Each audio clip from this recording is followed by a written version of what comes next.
இன்னைக்கு வேற கேள்வி. ஒரு குளத்துல கொஞ்சம் பூ இருந்தது. கொஞ்சம் குருவிகள் பறந்து வந்து அந்த பூ மேல உட்கார்ந்தது. ஒவ்வொரு பூவுலையும் ரெண்டு ரெண்டு குருவியா உட்கார்ந்தா ஒரு பூ மிச்சம்.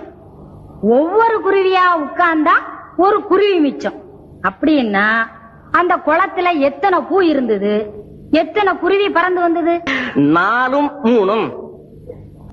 4 3மா? எப்படி? அவன் என்ன சொல்றான் தெரியுமா? 3 பூவு 4 குருவி அப்படி பறந்து வந்தது. ரெண்டு ரெண்டா குருவி உட்கார்ந்தது, ஒரு பூ மிச்சம். அப்புறம் பறந்தது, குருவி ஒவ்வொன்னா உட்கார்ந்தது, இப்ப ஒரு குருவி மிச்சம். மகளே, அடுத்த கேள்வி என்ன? வாங்க, இத படிச்சு சரியான அர்த்தம் சொல்லணும்.